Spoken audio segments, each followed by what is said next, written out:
है? और क्या आपने नोटिस किया है कि मारुति सुजुकी के लोगो से अब मारुति का लोगो गायब हो चुका है? आज की हमारी वीडियो में हम इन सभी सवालों के जवाब के साथ ही मारुति सुजुकी की शुरुआत से लेकर आज तक की जर्नी को डिटेल में जानने ही बिकती है।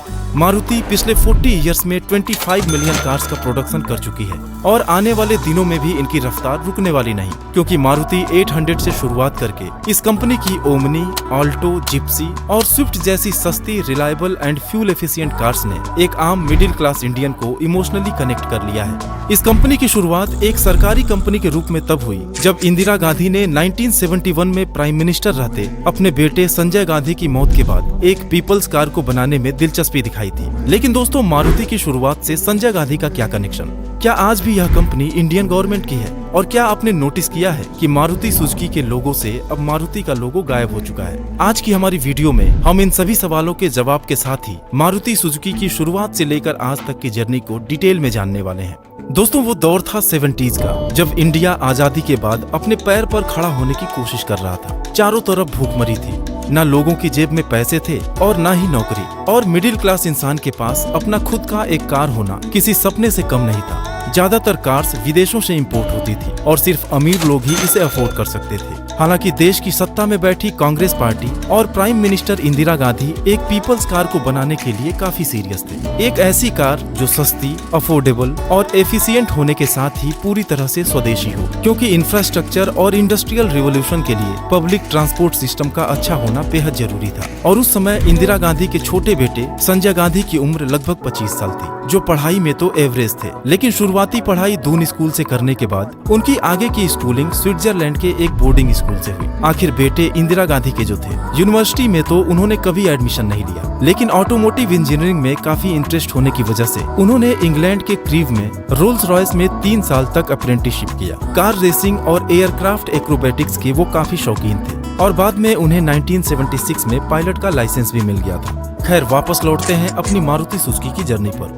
1970 में सूर्यराम मारुति टेक्निकल सर्विसेज के नाम से एक प्राइवेट लिमिटेड कंपनी रजिस्टर कराई गई थी, जिसका पर्पस था गाड़ियों के डिजाइन, असेंबली और मैन्युफैक्चरिंग प्रोसीजर्स की ट्रेनिंग देना। 1971 में इंदिरा गांधी और उनकी कैबिनेट ने अपने पीपल्स कार प्रोजेक्ट को जमीन पर उतारने के लिए MTSPL को सेलेक्ट किया और कंपनी एक्ट के तहत एक्वायर करके उसका नाम मारुति लिमिटेड रख दिया गया। दूसरी तरफ संजय गांधी भी अपनी अप्रेंटिसशिप पूरी करके इंडिया वापस आ गए थे और उन्हीं को कंपनी का मैनेजिंग डायरेक्टर बना दिया गया और साथ ही में इस कंपनी को कार के प्रोडक्शन का लाइसेंस भी जारी कर दिया गया। हालांकि इस फैसले के खिलाफ कुछ प्रोटेस्ट भी हुए, लेकिन सामने आकर इंदिरा जी का विरोध करने की हैसियत किसकी थी?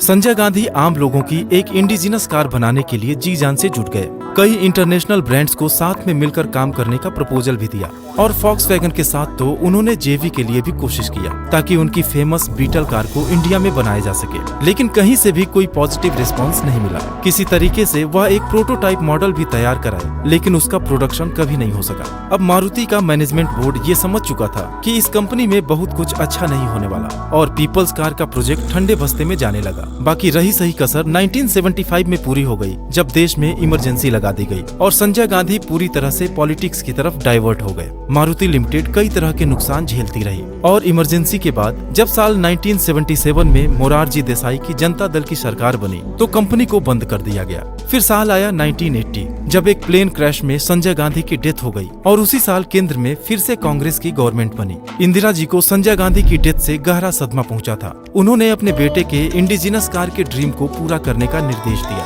और पब्लिक सेक्टर यूनिट के फादर कहे जाने वाले डॉक्टर वी कृष्णामूर्ति के एफर्ट से मारुति को एक नए नाम मारुति उद्योग लिमिटेड से फिर से शुरू किया गया और साल 1982 में जापान की famous automaker Suzuki motor corporation के साथ एक जेवी साइन किया गया कि शुरुआती 2 सालों में मारुति 40,000 गाड़ियां जापान से इंपोर्ट करेगी। और दोस्तों, सही मायने में मारुति की सक्सेस जर्नी की शुरुआत यहीं से हुई। एक कार इंपोर्टर की तरह काम करते हुए कंपनी ने हरियाणा के गुड़गांव में मारुति की पहली फैक्ट्री की नींव भी रख दी, जिसमें मैन्युफैक्चर हुई इंडिया की सबसे आइकॉनिक फैमिली कार मारुति 800 को 19 दिसंबर 1983 को लॉन्च किया गया। इंदिरा जी इस कार को लेकर इतनी एक्साइटेड थी कि इसके पहले कस्टमर हरपाल सिंह जी को उन्होंने गाड़ी की चाबी खुद अपने हाथों से सौंपी थी।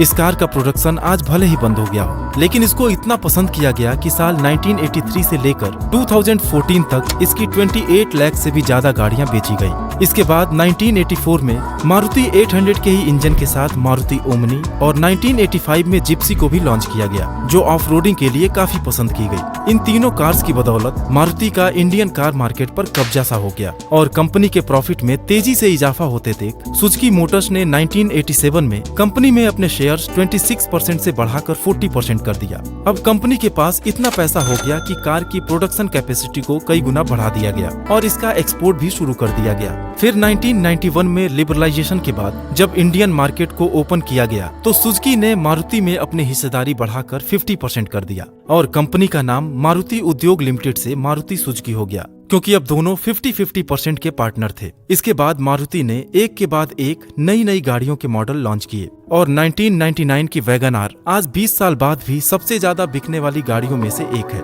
इसके अलावा मारुति सुजुकी इंडिया की पहली ऑटोमोटिव कंपनी थी जिसने साल 2000 में अपना पहला कस्टमर कॉल सेंटर खोला था। फिर 2004 में मारुति ऑल्टो लॉन्च की गई, जिसकी सेल ने एक रिकॉर्ड कायम कर दिया। यहाँ तक कि मारुति 800 भी अब बिक्री में इससे पीछे छूटने लगी। आने वाले सालों में मारुति अपनी कार्स को भारतीयों की जरूरत के हिसाब से ढालती रही। इसके बाद 2005 में उन्होंने अपनी हैचबैक मारुति स्विफ्ट लॉन्च की, जिसने फिर एक बार मार्केट में धूम मचा दिया। फिर 2008 में स्विफ्ट डिजायर, 2010 में ऑल्टो K10 और मारुति एको की मदद से कंपनी ने 2012 तक 10 मिलियन कार्स के सेल का रिकॉर्ड बना दिया। लेकिन दोस्तों, इस अच्छी खबर के साथ ही मारुति के हिस्ट्री की सबसे बुरी खबर भी इसी साल आई। दरअसल कंपनी के मानेसर प्लांट में वर्कर्स और मैनेजमेंट के बीच कुछ कॉन्फ्लिक्ट हुआ और बात मारपीट और आगजनी तक पहुंच गई। गुस्से में वर्कर्स ने प्लांट के एक बड़े हिस्से को आग के हवाले कर दिया। काफी लोग इंजर्ड भी हुए और सिचुएशन आउट ऑफ कंट्रोल हो गया, जिससे मजबूरी में प्रशासन को मानेसर प्लांट पर ताला लगाना पड़ा।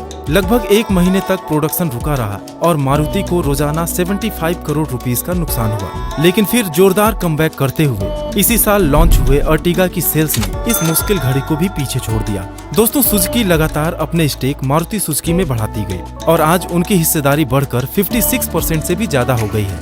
यानी आज अगर देखा जाए तो मारुति सुजुकी का पूरा कंट्रोल जापान की सुजुकी के पास है। तो आखिर इंडियन गवर्नमेंट की हिस्सेदारी का क्या हुआ? दरअसल 2003 के बाद से ही इंडियन गवर्नमेंट ने अपने ज्यादातर स्टेक सुजुकी को ही सेल कर दिए थे और 2007 आते आते वो पूरी तरह से मारुति सुजुकी से एग्जिट हो गए। इसलिए आज सुजुकी के 56% स्टेक के अलावा बाकी बचे ज्यादातर stake mutual funds, financial institutions और एफआईआईज के पास हैं। 2015 में मारुति ने अपने प्रीमियम कार्स को सेल करने के लिए एक प्रीमियम डीलरशिप नेक्सा की शुरुआत की थी, जिसके through S-cross, Ciaz, Baleno, Ignis और SL6 जैसी प्रीमियम कार्स सेल की जाने लगी। और साथ ही मारुति के लोगो में भी एक मेजर बदलाव किया गया ताकि मारुति का लोगो भी मर्सिडीज और ऑडी की तरह प्रीमियम दिखने लगे। आज मारुति सुजुकी के 3 मैन्युफैक्चरिंग प्लांट इंडिया में हैं, जिनकी combined production capacity 22,50,000 cars per year है। और अगर लास्ट ईयर की सेल्स फिगर को देखा जाए तो उन्होंने लगभग 20 लाख कार्स को सेल किया है। आज 42% मार्केट शेयर के साथ मारुति अपने 3,500 डीलरशिप के जरिए